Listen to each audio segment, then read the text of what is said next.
Hello, everyone, and welcome back to the channel. I am joined by my good friend Callum. How are we doing today?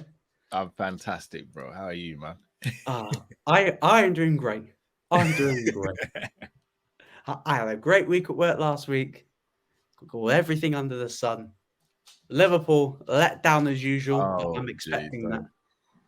But however, if we're doing a preview, it's a preview to UFC 284.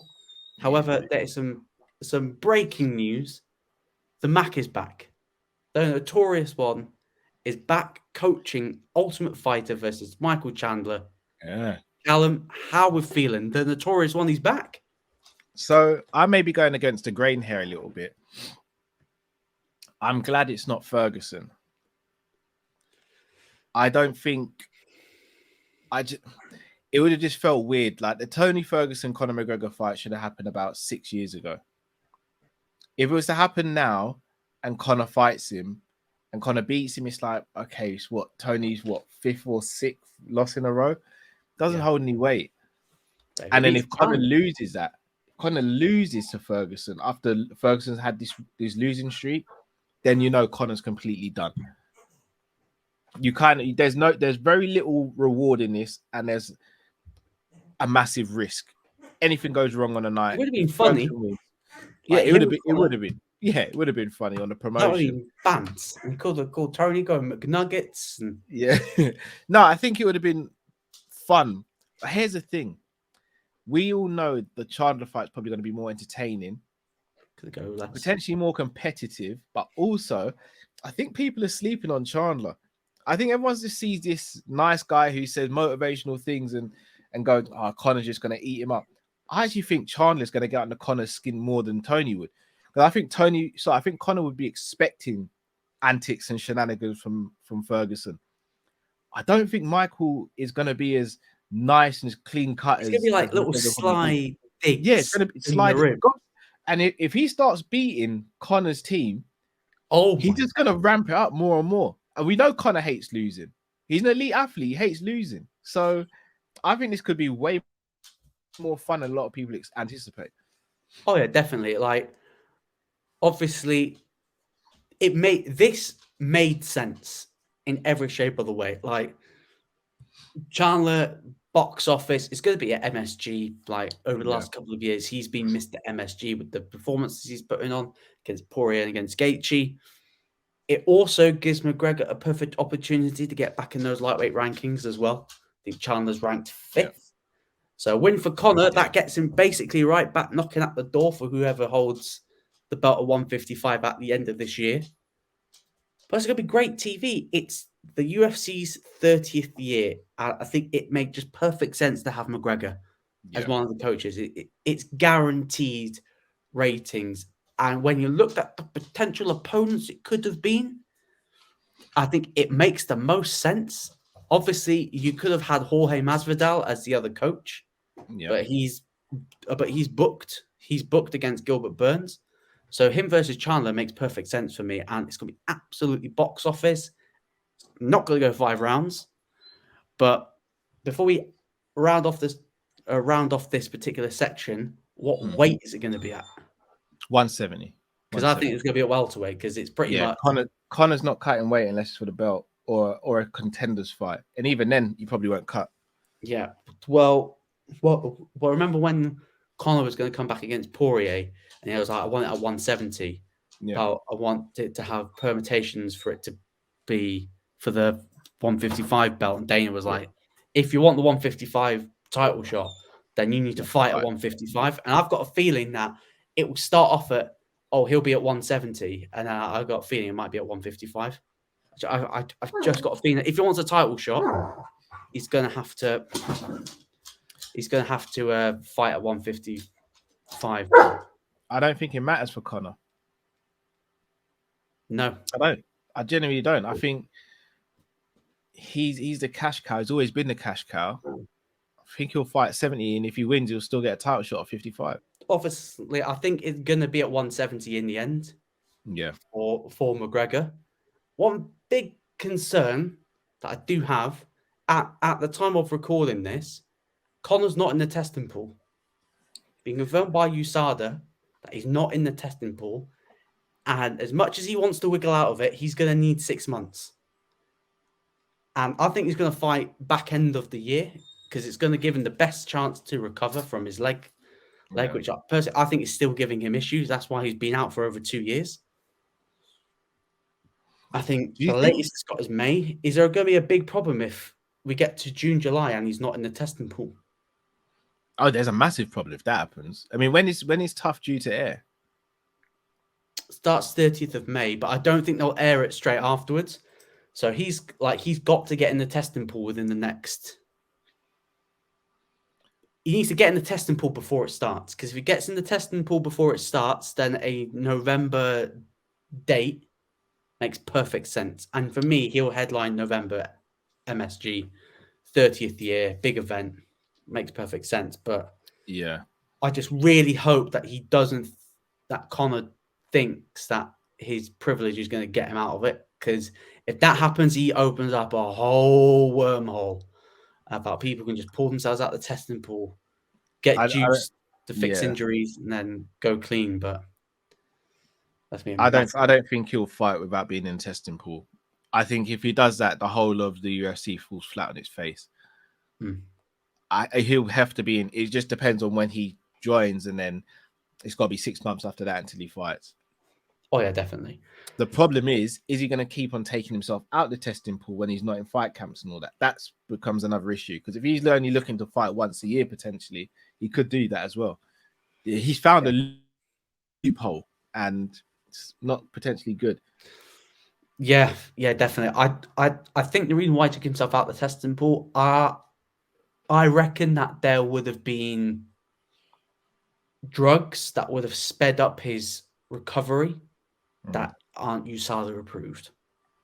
And like, to be honest, like, people may not like what I'm about to say. Like, you've got one body, and to go to hop from fight camp to fight camp, major injury, I expect to still stay in the testing pool to heal up, pulling yourself out to actually get 100% healthy. People may think, oh, he's cheating. But if you had that money and your leg is fucked, and the only way you're going to get that leg better if you take some enhancing drugs to get the leg fixed, you're going to take it. Like, you'd be a liar if you said that you wouldn't. And that's what I think he's done. He's pulled himself out to make sure that he gets 100% better. Because if he takes another leg break, that's him done. Yeah, he ain't completely done. Coming back. Yeah, completely agree with that. I agree with that. I actually, as I said, I understand it, because I think what a lot of people, when they hear something's not been approved by USADA, they automatically think, must be steroids, must be performance enhancing. Sometimes it's not. Like, something like not turning up. Yeah, like, it's just some there are some medications out there that don't align with USADA, but are needed to speed up recovery or help with recovery. And maybe, if, like, to give them the benefit of the doubt, maybe some of these things have been not USADA approved, and he's thought, I'll take myself out of testing. Like, it's not like he's pulled his hammy and he's getting like horrible leg break. I remember doing a watch long for that fight. It was a horrible break. Yeah. So probably I'd say probably the third worst leg break we've seen in the Silver, UFC. Weidman, because that was my first UFC watch along.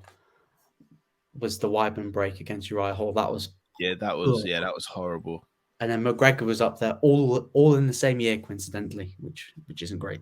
Anderson Silva is the first one I remember watching, and I watched that live, and I was just like, what happened there? And they showed it back, and I was like, oh my goodness. Gruesome. But hopefully, McGregor, Chandler, it's going to be a blockbuster. Callum, predictions for that fight. Get your early predictions in. Chandler. KO? Conor, submission? I'll go Chandler by TKO.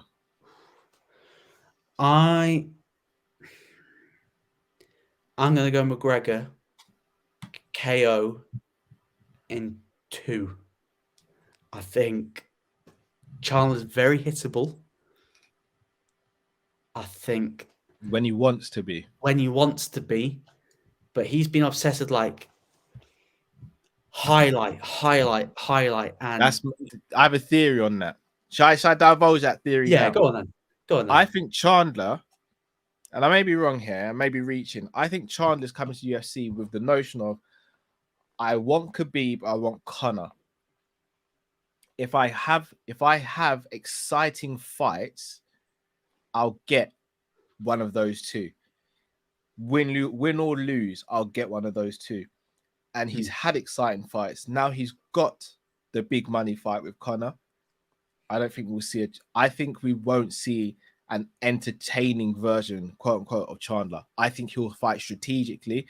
I think he'll look to avoid punches, wrestle, tire Conor out, and then get a TKO win. I so hope you're wrong. But there'll be plenty of time for that. Obviously, we'll do a preview when that event gets confirmed. But moving on to the event this weekend, UFC 284 in Perth.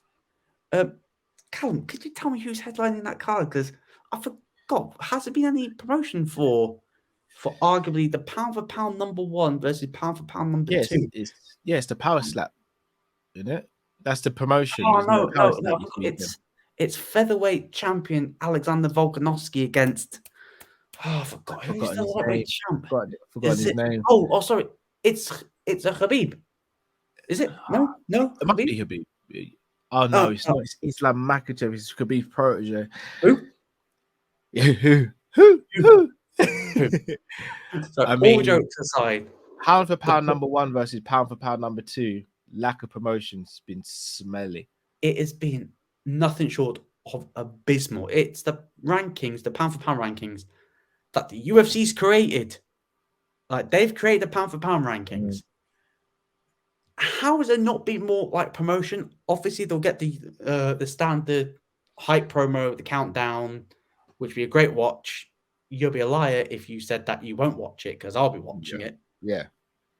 Embedded, all of that, but the lack of promotion, it's embarrassing. I have seen for this, like, history could be made here. Yeah. If Volk wins. It's been nothing. Like, I'm seeing Twitter takes that Tommy Fury versus Jake Paul is more exciting than this. Crazy. But that's only happening because of a lack of promotion and a lack of effort by the promotion. Like, it's really sad. And it's not the first time we've seen it. It happened with Cyril Gane and Ngannou. There was a lack of promotion. Dana was like, Cyril, you better do the effing job, because I want Ngannou out. But I mean, I guess if you put it in with UFC's perspective, like, they're not pay-per-view draws. Like, if you're defending the UFC, they don't do numbers. Either of them aren't pay-per-view draws, which but then you become a pay-per-view draw by getting pushed by the promotion to an extent. It can't just be just the fighters. They're called a promotion to promote. Their job's to promote. I mean, I hate to say it feels as though UFC generates so much revenue, so much income. It's like, it's now for Dana, it seems like passive income. It's like, it's gonna come in whether I promote it or not. The money's gonna come in. Because the new deal for the UFC is not about pay-per-view now. They've signed the big money deal with Endeavor, ESPN. They've just got to put on 42 shows a year. I think they've got to put on.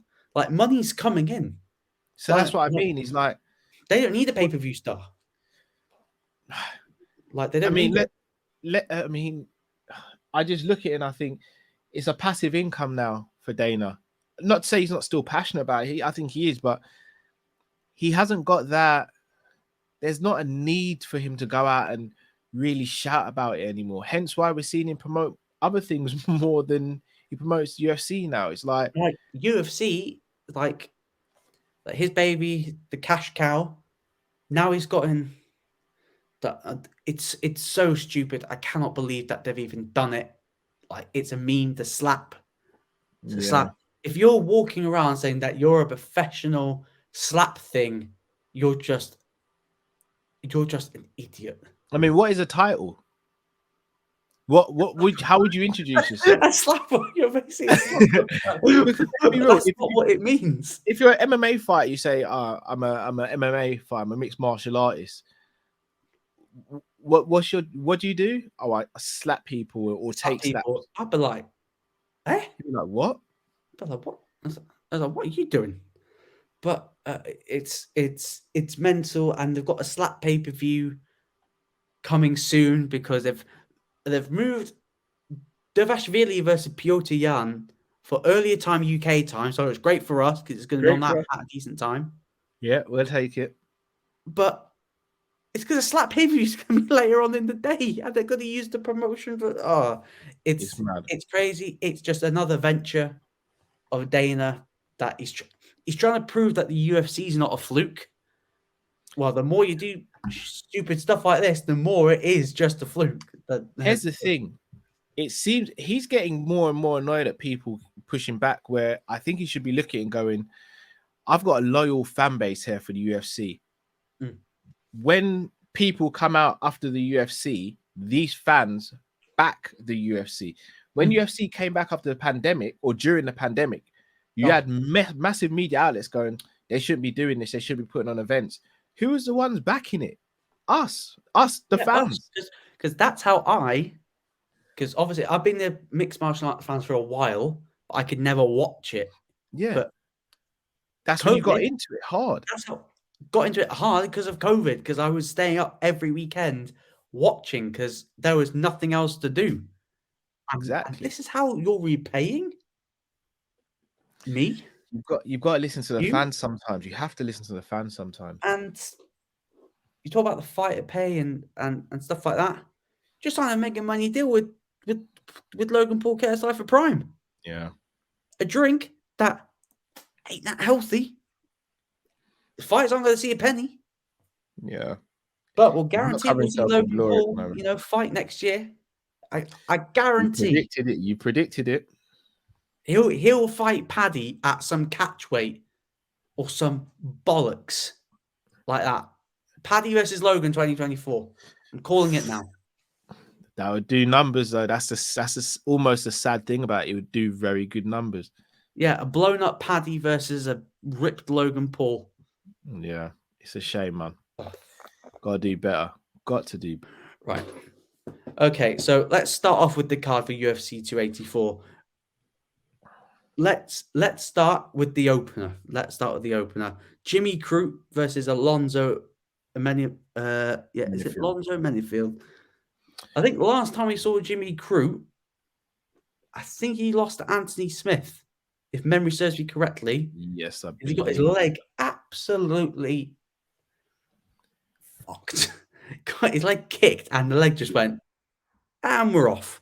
I think it was a perennial nerve. He caught him. And Jimmy Crute's a fun fighter, though. He really is. And he fought some tough people as well. He's 26 years old as well. Lives out of a van. Does he?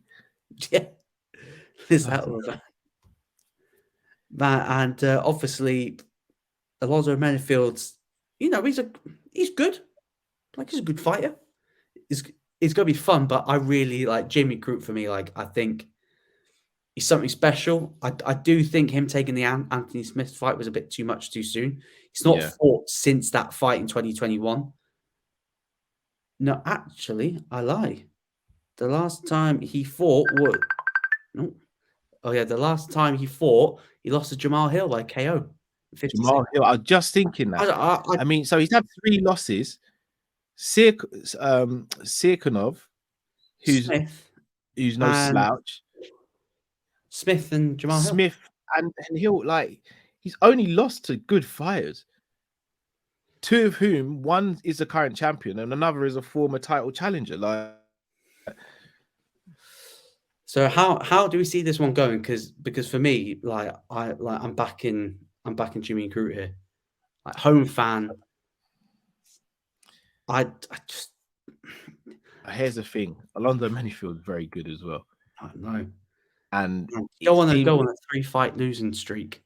I know, it feels like he's starting to hit his peak a little bit now. I mean, he's on a 2-win fight streak. He's no. The what, Alonzo? Alonzo. Yeah.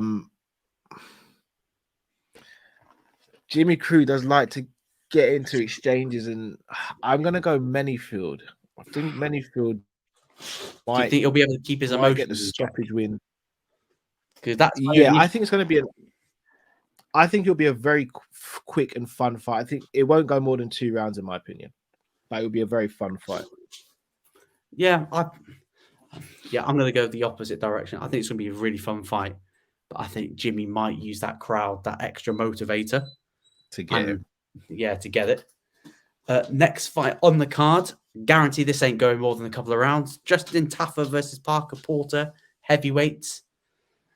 Justin Tafa, I swear he's like the only UFC fighter to miss weight at heavyweight. No, didn't Greg Hardy did? I think Greg Hardy did as well. Oh, yeah, Greg Hardy, hold my beer. Go figure. yeah. Goats. That's Greg Hardy. Yeah, I think Justin Tafa, 29, is coming into his prime. I can't see. Is this his UFC debut? Because I cannot see. I've not seen anything of Tafa before. I think I saw the fight.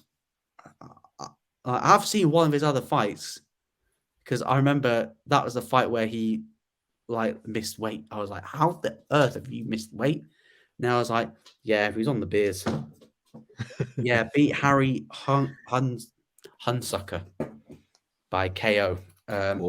He's got power in his hands, though. He's got power in his hands. But he's lost to Jared Van Dera and Carlos Felipe as well, both by both by decision. TKO with a kick. Didn't know Justin Tafa. Good feet for a big guy. Well, Peter Crouch line. If you're a football fan, you know what you know. Saying it, but I'm gonna have to guess on this one because I don't know much about the two fighters. I'm gonna go Tafa. Yeah, I'm just having a look at the other guy. Lost to Chris Dorcas. It's coming off of a loss as well against Jalton Almeida, lost by rear naked choke. So I'm going to go Justin Tafa KO because that makes sense. I think next one is what I think is going to be my fight of the night: Della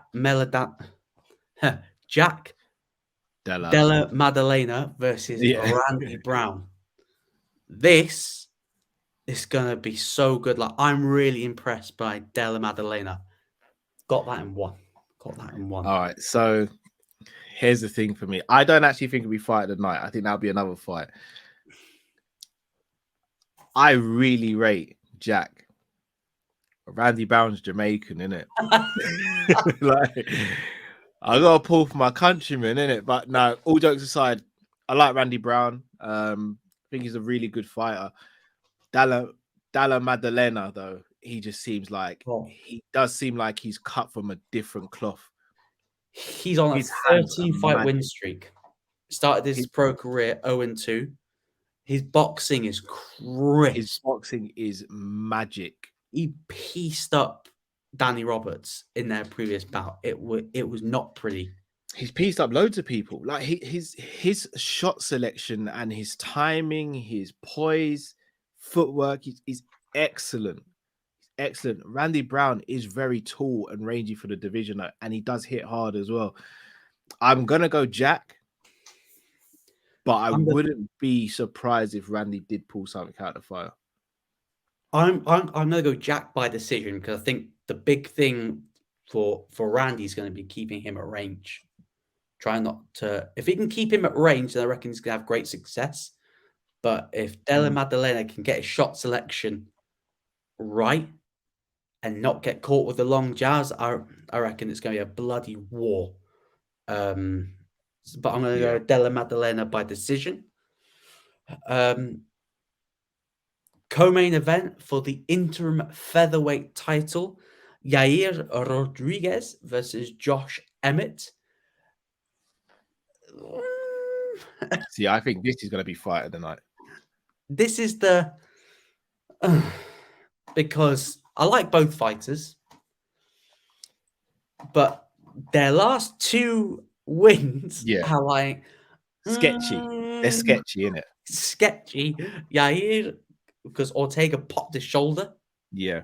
And Josh Emmett versus Calvin Kattar. I thought Calvin Kattar won. So did I. I've watched that fight a couple of times. For me, Calvin Kattar won for me.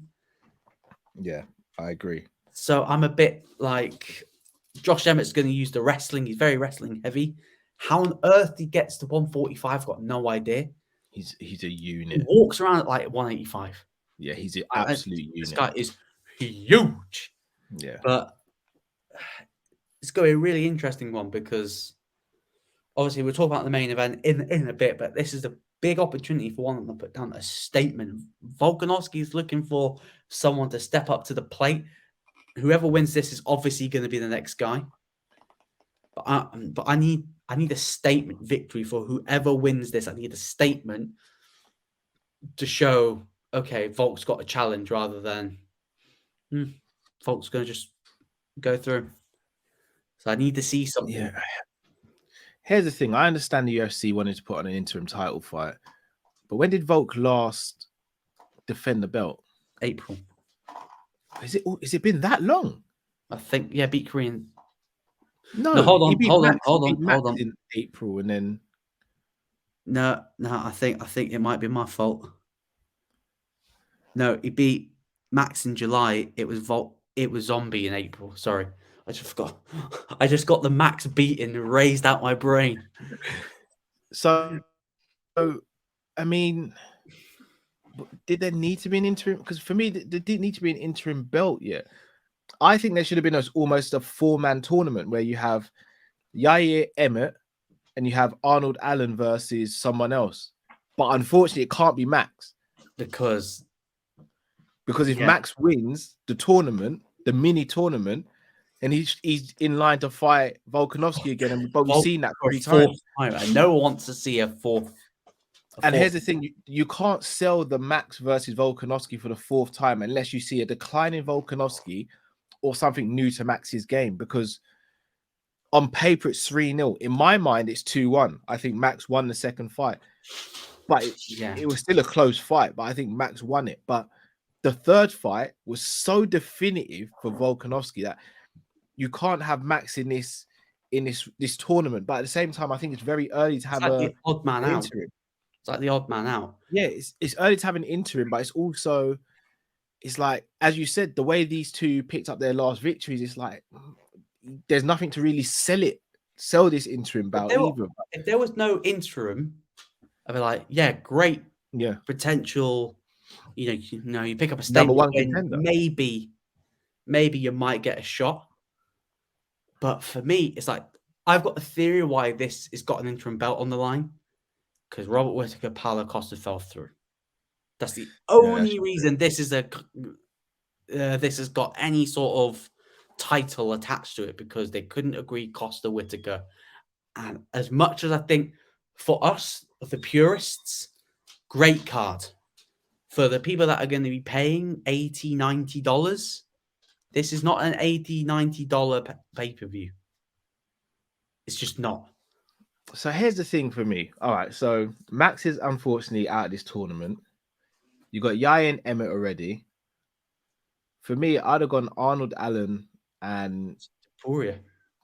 You just took the words out of my mouth, bro. And then the winners of those 2 fights fight each other. Because look, I'll be honest with you. Unless Volkanovski gets a bad injury, God forbid, hopefully he doesn't, in this fight against Islam. Going to be fighting in May. Like, he'll be back in May. I say June or July, Volk's going to be fighting again. So it's like, did you need to have an interim? I mean, I'm not knocking it, because whoever wins the interim belt, once they fight Volkanovski for the undisputed belt, they're sharing paper. So I'm all good in that term. But again, that's another conversation when it comes to fighter pay. Like, for me, if you're fighting for the title, you should get that pay-per-view points anyway.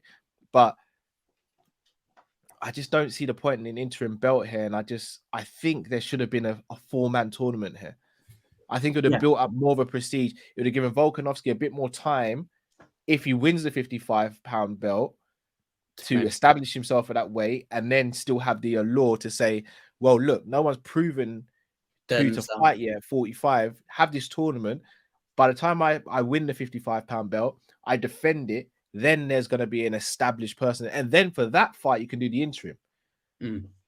But I But don't this know. is like just giving them an interim because There's, as you said, Paulo Costa and Paulo Costa Whitaker fell Whitaker. through. Because if you had Whitaker on this card, Whitaker's co-main event, and you can still have this fight, no interim belt on the line. Before we go to the main event predictions, because it's for me, it's a flip. For me, it's a flip of a coin. I've got Yair. I think Yair's speed and variation of striking is gonna really do give Emmett problems. I'm just thinking that weight cut.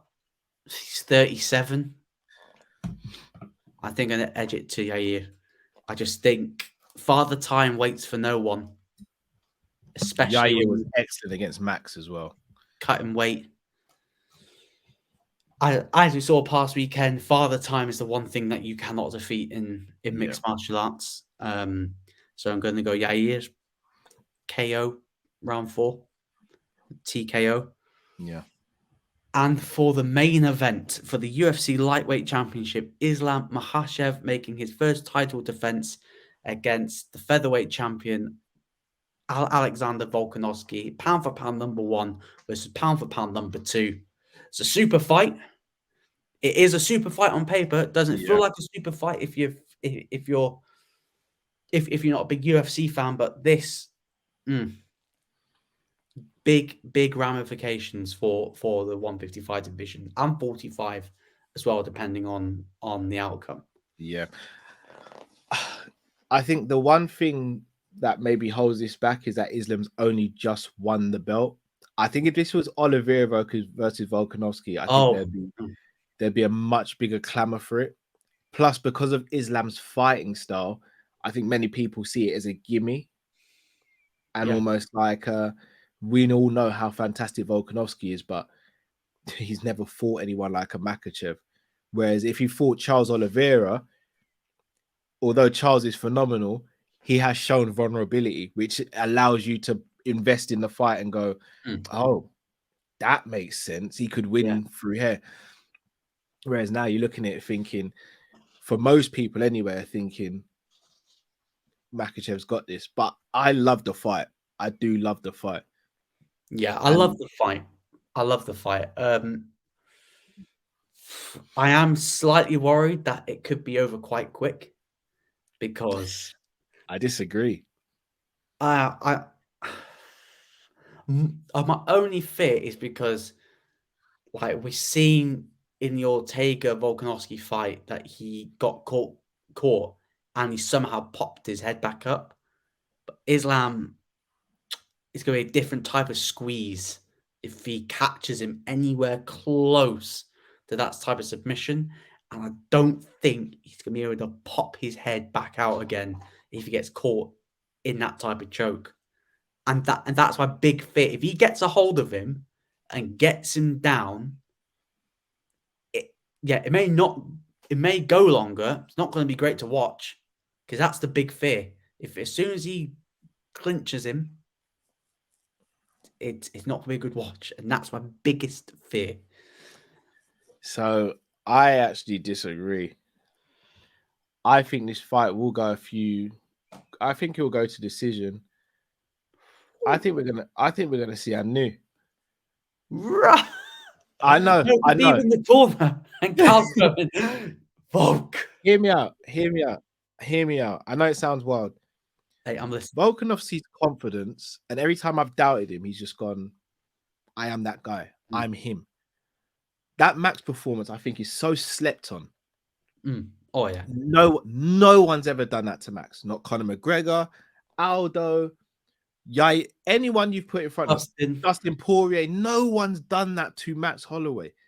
He beat him up and shut him down for 5 rounds. Now, granted, Islam's a different fighter. I guarantee you, Islam's never fought anyone as dynamic and as versatile as Volk either. And I think everyone forgets that. Islam's best win, obviously, is Charles Oliveira. Before that, it was, you'd argue, is Thiago Moises or Dan Hooker. Bobby Green. I'm not going to say Bobby Green was his best one.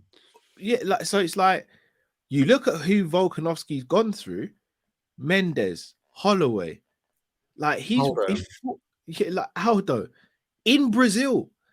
Like, I think people are sleeping on Volk. Plus, he's at home for this fight as well. His strategic planning and his preparation for fights is probably the best in the UFC. I think it's just slept on because he doesn't speak about it a lot. Yeah. But every time he has a game plan, it works to a T. Yeah. I think Volk's gonna do it. And if he does it, we'll have a real conversation about GOAT talk and stuff like that. Oh, I so hope you're right, because I back Charles so much, and Islam took that hope away.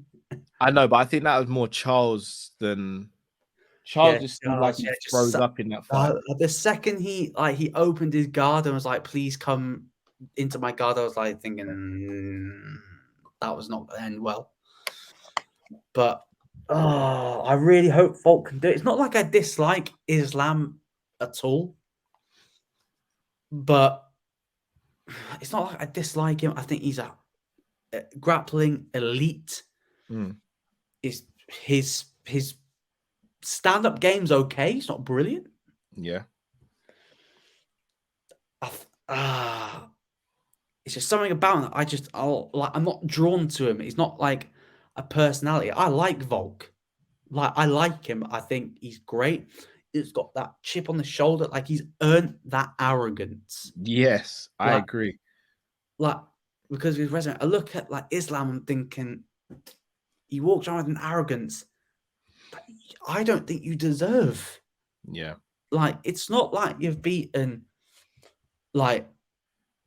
Gaethje, Dustin, Dariush, Fiziev, RDA. If he had that type of resume leading up to this, and he's walking around with a chip on the shoulder, I'm like, okay, now you can talk. You're the guy. I'm like, he did get the shot off possibly the easiest run to the title we've ever seen. Does that mean Drew Dober can get a shot at the gold? Just beat Bobby Green. Slept Bobby Green. Yeah. Does he get a shot at gold? No. But I do think him not having Khabib in the corner is gonna be massive. I don't. And if it is that big, then unfortunately you're gonna see a demise of Makhachev very quickly. I think it is gonna be a big thing. I think his presence,